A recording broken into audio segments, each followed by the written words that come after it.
So আমি এখানে হচ্ছে একটু কালারটা পরিবর্তন করে রেড নিয়ে নিলাম, যেন আমি এই ডকুমেন্টের উপরে বুঝতে পারি যখন আমি লাইনটা ড্র করব। এবং এটাকে আমি অবশ্যই স্ট্রোকে ফিল করে নিব, মানে স্ট্রোকে সুইচ করে নিব। আমার স্ট্রোক কালারটা থাকবে, ফিল কালারটা অফ করা থাকবে, কারণ আমি এখানে লাইন ড্র করতে চাচ্ছি। আমি সাধারণত ভেক্টর ট্রেসিং এর ক্ষেত্রে আম, এই কার্ভেচার টুল যেটা, এটাকে বেশি পছন্দ করি।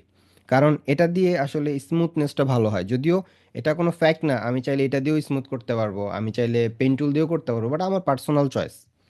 আমি পার্সোনালি হচ্ছে কার্ভেচার টুলটাকে পছন্দ করি ড্রয়িংয়ের ক্ষেত্রে। ঠিক আছে, বাট আপনি চাইলে কিন্তু পেন টুল দিয়েও করতে পারেন, কোনো ব্যাপার না, এটা কিন্তু বাধ্যতামূলক ব্যাপার না যে এটা দিয়ে করতে হবে। সো এখানে দেখেন আমি একটা ক্লিক করলাম, ক্লিক করার পরে আমি এখানে একটা ক্লিক করলাম, দেন হচ্ছে আমি যদি এখানে একটা ক্লিক করি তাহলে এই যে একটা আমাকে কার্ভ দিয়ে দিবে। সো এই জিনিসটা স্মুথ হয়, বেশ ভালো স্মুথ হয়। সো যার কারণে এটা আমি পছন্দ করি। দেন আমি এখানে আরেকটা ক্লিক করলাম, তারপরে হচ্ছে আমি এখানে একটা ক্লিক করলাম, আমি এখানে একটা ক্লিক করলাম। এখন আমি এখানে একটা ক্লিক করলাম, আমি যদি এইদিকে আবার যাই তাহলে এদিকে একটু কার্ভের মতন আসতেছে, এই জায়গাটা কার্ভ হচ্ছে। তো আমি যদি মনে করি যে এরপর আর কার্ভ হবে না, আমি এরপরে যেদিকে যাব সেটা আর কার্ভ হবে না, তাহলে আমি যখন এই যে এখানে পয়েন্টটা নিব, তখন এখানে আমি যদি ডবল ক্লিক করি তাহলে কিন্তু এটা লক হয়ে যাবে। দেখেন এটা লক হয়ে গেছে পেনটা। এখন কিন্তু এই দিকে কোনো কার্ভ আসতেছে না, এখন একদম স্ট্রেট। সো কার্ভেচার টুল দিয়ে করলে আপনাকে এটা করতে হবে। আমি এখানে একটা ক্লিক করে যখন আমি উপরের দিকে যাচ্ছি তখন কিন্তু আমাদের এই পাথটা কার্ভ হচ্ছে। দেখেন এই যে কার্ভ হচ্ছে, কিন্তু আমি যদি ডবল ক্লিক করি তাহলে আর কার্ভ হবে না, তাহলে আর কার্ভ হবে না, ও সোজা একদম সোজা যাবে। এখন কিন্তু আমার কার্ভ দরকার এই জায়গাটাতে। সেই জন্য আমি ডবল ক্লিক করিনি, আমি সিঙ্গেল ক্লিক করছি। অ্যাঙ্কর পয়েন্ট নেওয়ার ক্ষেত্রে আমি সিঙ্গেল ক্লিক করছি। তারপর আমি এখানে ধরেন যে আমি আর কার্ভ চাচ্ছি না, এখানে আমি হচ্ছে ডবল ক্লিক করলাম। সো ডবল ক্লিক করলে কি হবে, এটা লক হয়ে যাবে। এবার যখন আমি নিব, যে ডবল ক্লিক করব দেখেন, তাহলে কি হবে, ও আর কার্ভ হবে না, একদম স্ট্রেইটে যাবে। ওকে, এবার এখন কিছু কিছু জায়গায় ধরেন আমি মনে করতেছি, আমার কাছে মনে হচ্ছে এটা পারফেক্ট আছে, আমার কাছে মনে হচ্ছে যে ঠিক আছে, বাট এখানে কিন্তু লাইন টু লাইন বসে নাই। এখন যদি আপনি মনে করেন যে না, আমি লাইন টু লাইন বসাবোই, আমি লাইনেই বসাবো, আমি হচ্ছে একদম অ্যাকুরেট রাখার চেষ্টা করবো, সেটা আপনি করতে পারেন। সেটার জন্য আপনি যদি ডিরেক্ট সিলেকশন টুলে যান, যাওয়ার পরে যদি আপনি যে এইখানে একটা সিলেক্ট করেন এই অ্যাঙ্কর পয়েন্টটাতে, তাহলে আপনার দুইটা এখানে হ্যান্ডেল বের হবে। সেই হ্যান্ডেলটাকে আপনি এখানে কিন্তু ধরেই যে আপনি অ্যাডজাস্ট করতে পারবেন। আপনি চাইলে একদম অ্যাকুরেটলি বসাইতে পারেন, আপনি অ্যাকুরেটলি করতে পারেন, যেভাবে খুশি সেভাবে আপনি কিন্তু মডিফাই করতে পারবেন। এটা আপনি করতেই পারেন, কোনো সমস্যা নেই। ঠিক আছে, আপনি যদি মনে করেন আপনি করবেন। ওকে, আমি এইভাবেই রাখলাম। তারপরে এটা আমাদের হয়ে গেল। এখন আমি চাইলে এটাকে ধরেন যে আবার লক করে রাখতে পারি কন্ট্রোল 2 দিয়ে। কারণ লক না করলে আমি যখন আরেকটা শেপ এখানে ড্র করতে যাব, ওভারল্যাপ করতে গেলে একটু সমস্যা হতে পারে। এই জন্য এটা আপনি লক করে করে কাজ করতে পারেন, এটা গুড প্র্যাকটিস। তো আমরা হচ্ছে এখানেও একটু কানেক্ট করতেছি,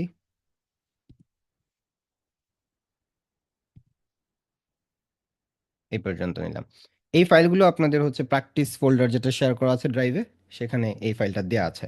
আর ওইখানে কিছু আর ওইখানে হচ্ছে কিছু দেওয়া আছে লাইন।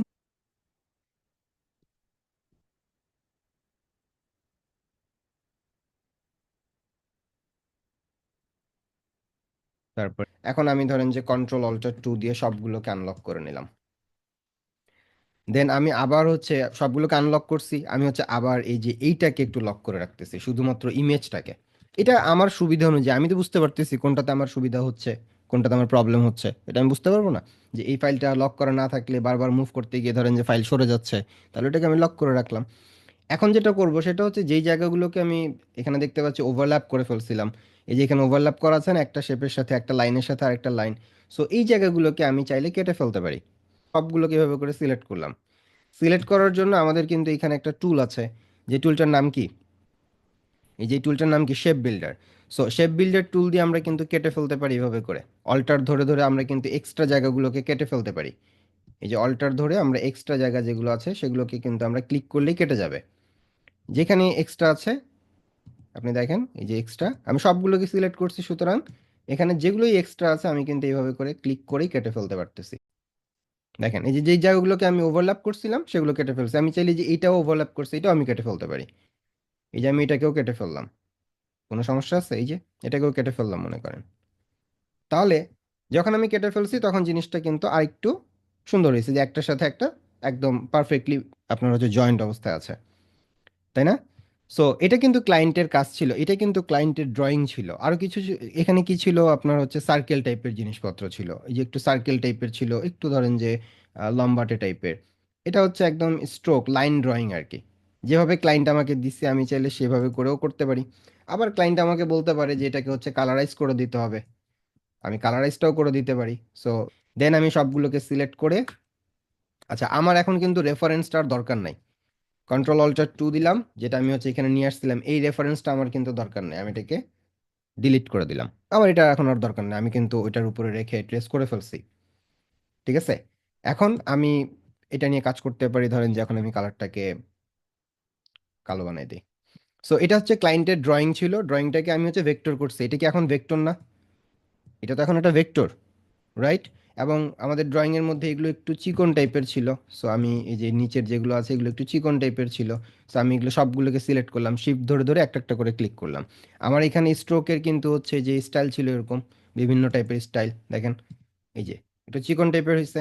এটাকেও চাইলে, এই দুইটাকেও চাইলে আমরা করতে পারি। এখান থেকে আমরা এটাকেও চিকন করে দিচ্ছি, হয়েছে? একটা জিনিস এখানে আমার করলে ভালো হয়, সেটা হচ্ছে যে এই জায়গাটাতে ওভারল্যাপ করা আছে, এটা আমার দরকার নাই। সো আমি এটাকে এভাবে করে সিলেক্ট করলাম, শেপ বিল্ডার টুল দিয়ে এই যে এতটুকুকে কেটে ফেললাম। এটাই তো ছিল, এমনটাই তো ছিল, যা ছিল তাই আমি হচ্ছে ড্রয়িং করছি। হয়ে গেল লোগো। ক্লায়েন্ট আপনাকে দিছে ড্রয়িং, আপনি হচ্ছে সেটাকে ড্রয়িং থেকে ভেক্টরে করে দিলেন। আচ্ছা, তারপর আমি এটাকে ধরেন যে অল্টার ধরে একটা কপি নিয়ে আরেকটা এখানে নিলাম, আরেকটা হচ্ছে কপি রাখলাম। এখন এটাকে যদি আমি ধরেন যে কালারাইজ করতে চাই, এইটাকে আমি ইউজ করতেছি, এইখান থেকে আমি কালারগুলোকে কপি করব। সো কন্ট্রোল ভি দিয়ে পেস্ট করলাম, কন্ট্রোল সি দিয়ে কপি করছি, কন্ট্রোল ভি দিয়ে পেস্ট করছি। যেখানে যে ধরনের কালার আছে আমি ধরেন যে ওইভাবে কালারগুলো দিতে চাচ্ছি। সো আমি সবগুলোকে আবারও সিলেক্ট করলাম, পুরোটাকে আমি এখানে সিলেক্ট করছি। সিলেক্ট করার পরে আমরা শেপ বিল্ডার টুল দিয়ে যেমন হচ্ছে অবজেক্টকে কাটতে পারি, সেম ভাবে আমি শেপ বিল্ডার টুল দিয়ে কিন্তু কালারাইজও করতে পারি, এভাবে করে কিন্তু কালারও করতে পারি। সো সেটার জন্য কি করতে হবে, শেপ বিল্ডারে যেতে হবে, দেন এখান থেকে যে কোনো কালার সিলেক্ট করতে হবে। আমি এখানে আগে কালারগুলো ধরেন যে আগে ফেলে নিচ্ছি, পরে আমি কালার চেঞ্জ করব। এখানে আমি প্রত্যেকটাতে এই যে প্রত্যেকটা ঘরে আমি কালারগুলো আগে বসায় নিলাম। এবার আমি এখান থেকে কালারগুলোকে পরিবর্তন করব। কিভাবে পরিবর্তন করব? এইটার কালার এখান থেকে নিব। সো এটাকে সিলেক্ট করলাম, আই ড্রপারে গেলাম, যাওয়ার পরে ধরেন যে এই কালারটা আমি হচ্ছে ক্লিক করলাম, তাহলে ওই কালারটা এখানে চলে আসছে। ঠিক হয়ে গেছে এই কালারটা, একটু জুম ইন করে নেই। তারপরে এই কালারটা ধরেন যে এইখানে দিব। সো ক্লিক করলাম, এই যে এই কালারটা চলে আসলো। তারপরে এই কালার, এই যে এই দুইটা জায়গায় কোন কালার দিব? ধরেন যে এই কালারটা দিব। ওকে, আচ্ছা। তারপরে এইটা ধরেন যে এই যে এই পাতার কালার দিব। সো দিলাম। তারপরে নিচের এইটা, এই শেপটার কালার দিব ধরেন যে এটার কালার। সো আই ড্রপার টুল দিয়ে ক্লিক করলাম, হয়ে গেল। তারপর নিচেরটা কি আছে, নিচেরটা ধরেন যে উপরের কালারটা দিলেই হয়। সো আমি এই কালারটা দিলাম। সো যেভাবে আপনাকে কালার ক্লায়েন্ট হয়তো বা দিয়ে দিবে, অথবা আপনি নিজেও এটাকে চুজ করতে পারেন আপনার ইচ্ছা মতন। সো বাস হয়ে গেল। তাহলে আপনি হচ্ছে এটাকে আউটলাইনও করতে পারেন, আপনি হচ্ছে এটাকে ভেক্টরও করতে পারেন শেপ ফিল দিয়ে। এটা হচ্ছে আপনার স্কেচ থেকে, ড্রয়িং থেকে ভেক্টর। আপনাকে কনসেপ্ট দিয়ে দিচ্ছে ড্রয়িং এর, আপনি শুধু এটাকে ভেক্টর করবেন। কথা কি ক্লিয়ার? বুঝতে পারছেন? তো ড্রয়িং করার ক্ষেত্রে আমি কি করতে পারি, খুবই সিম্পল। আমি এখান থেকে পেন টুল নিলাম, পেন টুল নিয়ে যেভাবে আছে সেভাবে আমি করতে পারি। অনেকভাবে করা যায়, কিন্তু আপনারা একদম যেহেতু নতুন, সো একদম সহজটাই বলতেছি। এখানে আমি হচ্ছে একটু কালার পরিবর্তন করে নিচ্ছি যেন আমার লাইনটাকে আমি বুঝতে পারি। সো জাস্ট যেভাবে পেন টুল দিয়ে একদম ইজিলি আমি পেন টুল দিয়ে এখান থেকে এভাবে করে কিন্তু এটাকে ড্র করে ফেলতে পারি। ঠিক আছে, এখন এটাকে চাইলে আমি কিন্তু এই যে এই কালারও দিয়ে দিতে পারি, ঠিক না?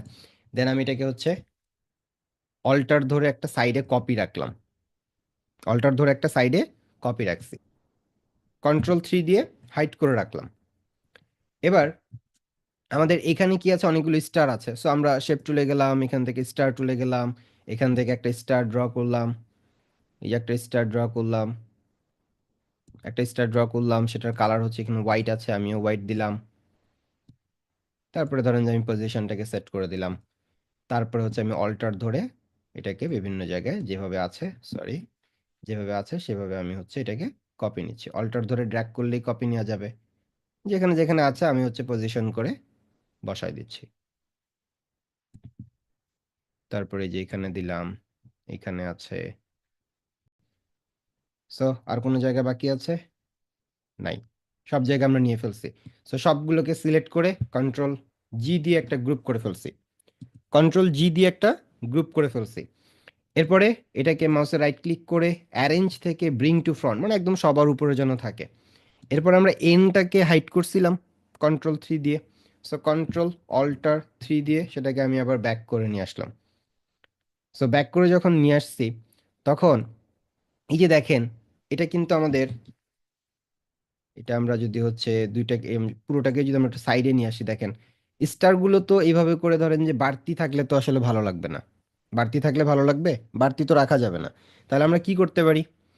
আমরা কিন্তু এটাকে দুইভাবে কাজ করতে পারি। একটা হচ্ছে আমরা শেপ বিল্ডার টুল দিয়ে এক্সট্রা জায়গাগুলোকে কেটে ফেলতে পারি, অথবা ক্লিপিং মাস্ক করতে পারি, যার যেটা সুবিধা মনে হয়। সো যদি আপনি ক্লিপিং মাস্ক করতে চান, তাহলে আপনাদের এই যে এটা, এই আপনার হচ্ছে শেপগুলো, স্টারগুলো, এটাকে আপনি ইমেজ ধরেন আর এনটাকে শেপ ধরেন। তাহলে অ্যাডোবি ইলাস্ট্রেটরে ক্লিপিং মাস্ক করার ক্ষেত্রে শর্ত হচ্ছে যে আপনার শেপটা উপরে থাকে, ইমেজটা নিচে থাকে। তাহলে আমি মাউসে রাইট ক্লিক করে অ্যারেঞ্জ করে ব্রিং টু ফ্রন্ট করে দিলাম। তারপরে এভাবে করে ড্র্যাগ করে সব কিছুই ধরলাম। একটা গ্রুপ আছে আর একটা হচ্ছে এন আছে, সিলেক্ট করে ধরলাম। দেন কন্ট্রোল সেভেন দিয়ে ক্লিপিং মাস্ক করলাম। ঠিক আছে, যেভাবে ইমেজ ক্লিপিং মাস্ক করি, এগুলো আগে দেখানো হয়েছে। এবার আপনি জাস্ট এটাকে এখানে এনে বসায় দেন। এই যে দেখেন, বসায় দিলে একদম সেম টু সেম, কোনো এক্সট্রা কিছু নাই, কোথাও কোনো এক্সট্রা নাই, কোথাও বাড়তি কিছু নাই।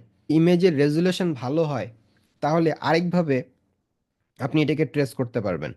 এই যে ইমেজটাকে আমি ওপেন করছি, সিলেক্ট করছি, সিলেক্ট করার সাথে সাথে যখনই আমি ইমেজকে সিলেক্ট করব, তখনই আমাদের এই যে অপশন বারে ইমেজ ট্রেস নামে একটা অপশন চলে আসবে, ইমেজ ট্রেস। সো এইখানে একটা ডাউন অ্যারো আছে, এখানে যদি আপনি একটু ক্লিক করেন, এখানে অনেকগুলো অপশন পাবেন। তার মধ্যে যদি এখানে মাল্টি কালার থাকতো, আমি 16 কালার সিলেক্ট করতাম। যেহেতু এখানে মাল্টি কালার নাই, সো আমি এখানে ব্ল্যাক অ্যান্ড হোয়াইটটা যদি দিই, তাহলে আমি পারফরমেন্সটা ভালো পাবো, যদি একটাই কালার এখানে। সো আমি এখানে ব্ল্যাক অ্যান্ড হোয়াইট লোগোতে ক্লিক করলাম, সিলেক্ট করে দিছি। দেখেন, এটা কিন্তু হচ্ছে কি হয়েছে, ট্রেস হয়ে গেছে, অটো ট্রেস। এটা অটো ট্রেস হয়ে গেছে। সো যখনই আপনি ট্রেস করবেন, করার পরে এখানে এক্সপ্যান্ড নামে একটা অপশন চলে আসবে। ট্রেস হওয়ার পরে এক্সপ্যান্ড নামে একটা অপশন আসবে, এক্সপ্যান্ড মানে ভেঙে ফেলা। সো আপনি এক্সপ্যান্ডে ক্লিক করেন, তাহলে দেখেন এই যে এটা ভেঙে গেছে। এখন কিন্তু এটা একটা ভেক্টর। আমি মাউসের রাইট ক্লিক করে এটাকে আনগ্রুপ করে দিলাম, যেহেতু গ্রুপ করা আছে, আনগ্রুপ করে দিলাম। এখন দেখেন আমি এটার চাইলে কালার পরিবর্তন করতে পারবো, যে কোনো টাইপের কালার। এখানে আমাদের কালারটা গ্রে আসছে, কারণ এখানে এটা গ্রে স্কেল হয়ে আছে। এই যে কালার এখানে গ্রে স্কেল হয়ে আছে, এটাকে আমি আরজিবি বা সিএমওয়াই কে যে কোনো একটা দিতে পারি। আমি আরজিবি দিলাম, তাহলে দেখবেন কালার ব্যাক করতেছে। বলছিলাম যে পিক্টোরিয়াল যেই লোগো কনসেপ্টটা, সেটা কিন্তু হচ্ছে কোনো ইমেজ থেকে একটা রেফারেন্স নেয়া, কিন্তু সেম টু সেম সেই ইমেজটাকে ড্র করা না। জাস্ট আমি ইমেজ থেকে একটা কি করব, একটা কনসেপ্ট নিব, এই এতটুকুই। আমি এখানে কার্ভেচার টুলটাই নিলাম, নিয়ে ধরেন আমি এখানে একটা ক্লিক করলাম, এখানে একটা ক্লিক করলাম, এভাবে একটা ক্লিক করছি, এটাকে আমি স্ট্রোকে কনভার্ট করে দিলাম। তারপরে ধরেন যে আমি এইভাবে করে দিলাম, এই যে একটা লাইন এখানে আমি নিছি। তারপরে আবার এইখানে ধরেন যে আছে, এটাকে আমি একসাথেও নিতে পারতাম। এইভাবে ধরেন যে আমি নিলাম, এভাবেও আমি নিতে পারি, একটাও করে দিতে পারি, একটা করলে বেশি ভালো লাগবে। সো দুইটাকে সিলেক্ট করে আমাদের এখানে জয়েন টুল নামে একটা টুল আছে, সেটাতে আমি এখন চাইলে জয়েনও করে দিতে পারি, যেহেতু তখন আমি করি নাই। সো আমি এভাবে জয়েনও করে দিতে পারি, কোনো সমস্যা নাই। আর যদি আমি প্রথম নিতাম, তাহলে এখান থেকে নিতাম। আচ্ছা, তারপরে ধরেন যে আমি এখানে আরেকটু হচ্ছে এখানে এইভাবে করে করলাম, এইভাবে একটা শেপ নিলাম, তারপরে এইভাবে একটা শেপ নিলাম। আমি কিন্তু আপনার পাখি ড্র করতেছি না, আমি পাখির উপরে জাস্ট হচ্ছে একটু কনসেপ্ট তৈরি করার চেষ্টা করতেছি, এতটুকুই। তারপর একটা সার্কেল নিলাম চোখের জন্য, এতটুকু একটা সার্কেল নিলাম, যেভাবে আছে আর কি। এই যে আমি এতটুকু আইডিয়া নিছি এই পাখিটা থেকে, আমি পুরো পাখিটা ড্র করব না, কোনো প্রাণী ড্র করা আমার উদ্দেশ্য কিন্তু না। সো আমার ড্রয়িং যেহেতু হয়ে গেছে, আমি কন্ট্রোল অল্টার টু দিয়ে লক করাটাকে আনলক করে ফেলতেছি, এটাকে ডিলিট করে ফেলতেছি। এই যে এখানে আমাদের ড্রয়িংটা আছে, এটার কালারটাকে আমি পরিবর্তন করে ধরেন যে ব্ল্যাক দিলাম আপাতত। সো এই যে আমি এই ড্রয়িংটা করছিলাম, এটা পাখি থেকে কনসেপ্ট নিছি, বাট পাখি বানাই নাই। এটা কিন্তু হচ্ছে আপনার কোনো পাখির সাথে মিলবে না স্বাভাবিকভাবেই। তারপরে আমার যদি কোনো ধরনের মডিফিকেশন লাগে আমি করব, যে আমার এটা একটু রোটেট করা দরকার, তাহলে ভালো লাগবে, ওকে করলাম। সবগুলোকে সিলেক্ট করে ধরেন যে আমি এখান থেকে ইউনিফর্ম করে দিলাম, এরকম হতে পারে, রাইট? আমি একটা কনসেপ্ট নিচ্ছি, সেটাকে মডিফাই করছি। এখন যদি আমি ধরেন যে এখানে একটা নাম দেই, গুড টাইমস নামে একটা ফন্ট আছে, এটা ফ্রি ফন্ট, আপনারা চাইলে গুগলেই পাবেন। আমি এটাকে, এই ফন্টটাকে ইউজ করতেছি। তারপরে ধরেন যে ফন্টের সাইজটাকে আমি বাড়ায় দিলাম। যে সাপোজ এটাই হচ্ছে, আমি পিক্টোরিয়াল থেকে একটা কনসেপ্ট নিয়ে যে এটাই আমি হচ্ছে একটা লোগো হিসেবে ব্যবহার করব, যে কপি করে এখানে আনলাম। এটাকেও আপনি চাইলে একটা কনসেপ্ট বানায় ফেলতে পারেন, কারোর সাথে ম্যাচ করবে না। এটাকে একটু যদি দেখাই, সাপোজ এখানে আমি একটা সার্কেল নিলাম, এটাকে আমি স্ট্রোকে কনভার্ট করে দিলাম। ধরেন যে 2 পয়েন্টের সার্কেল নিলাম। চাকা কয়টা হয় সাইকেলের? দুইটা। তাহলে আরেকটা নিলাম, হয়েছে দুইটা চাকা। তারপরে এরকম কিছু জিনিসপত্র আছে, সেগুলোকে আমি ধরেন যে, আচ্ছা আরেকটা কাজ হচ্ছে যে এই চাকার সেন্টারে আবার আরো একটা করে সার্কেল আছে। সো এগুলোকেও যদি আমি কপি করি, Ctrl+C Ctrl+F, paste in front, দেন আমি এটাকে আরেকটু ছোট করে দিলাম, এইটাকেও আমি সেম ভাবে এখানে নিয়ে আসলাম, সেন্টারে রাখলাম, ঠিক আছে। সো এগুলোরও হচ্ছে একটু স্ট্রোকটা বাড়ায় দিচ্ছি, না হলে হচ্ছে দেখতে কষ্ট হবে। সো ধরেন যে এটাকে আমরা 2 রাখলাম। দেন এখানে যে জিনিসগুলো আছে সেগুলো আমরা ড্র করতে পারি এভাবে, যে এই পয়েন্ট থেকে নিয়ে এইখানে একটা সাইকেলের এভাবে আছে না। দেন হচ্ছে এই যে এরকম একটা আছে। সো একটা বাইরে ক্লিক করে নিয়ে আমরা ধরেন যে এরকম একটা নিলাম, এই টাইপের একটা নিলাম, মানে আমি জাস্ট দেখবো, সেটাকে আমি ড্র করব। বাসায় অনেক কিছু আছে আপনার চারপাশে ড্র করার মতন, ঠিক আছে, হাঁড়ি পাতিল যা আছে, মগ জগ যা আছে সব ড্র করে ফেলতে পারেন। যা আছে সবই ড্র করা যায়। এখানে একটা হচ্ছে আপনার সার্কেল টাইপের আছে, সো আমি এখানে আরেকটা সার্কেল নিচ্ছি। Then আমি আরেকটা সার্কেল নিলাম, সেই সার্কেলটাকে আমি বের করতে পারি। এইভাবে ধরেন যে করলাম। প্রথমে আগে হচ্ছে অবয়বটা করে নেবেন, তারপরে মডিফাই করবেন। তারপরে এখানে ধরেন যে একটা, আপনি চাইলে একটা আর্ক দিতে পারেন, অথবা হচ্ছে এই কার্ভেচার টুল দিয়ে একটা দিতে পারেন। সো আমি কার্ভেচার টুল দিয়ে ধরেন যে এখানে একটা, এত বেশি না, ধরেন যে এরকম একটা দিলাম। সামনেরটাতেও দিতে পারি, সামনে যেটা আছে সেটাতেও দিতে পারি, একটু রোটেট করে নিতে হতে পারে। সো এইভাবে করে, বা একটু ছোট করতে হতে পারে, যেভাবে করলে ভালো লাগবে সেভাবে করে করবেন, ঠিক আছে। এভাবে করে, এভাবে করে অ্যাডজাস্ট করতে পারেন। এখানে হচ্ছে একটু হিজিবিজি হিজিবিজি হয়ে গেছে। সো এখানে আমি ধরেন যে একটু কেটে ফেলতেছি, এগুলোকে কেটে ফেললাম। এই তো। সো এগুলোকে আমরা চাইলে কিন্তু একটু হচ্ছে এই যে উইথ দিতে পারি। সো এরকম একটু উইথ দিয়ে দিলাম, সিটটাকে একটু উইথ দিয়ে দিলাম। হ্যাঁ, দেখবেন যে এমনিতে বিভিন্ন টাইপের কনসেপ্ট হয়ে যাবে। এটাকে যদি দিতে চান দিতে পারেন, বিভিন্নভাবে আপনি মডিফাই করেন। সো একটা সাইকেল হয়ে গেল।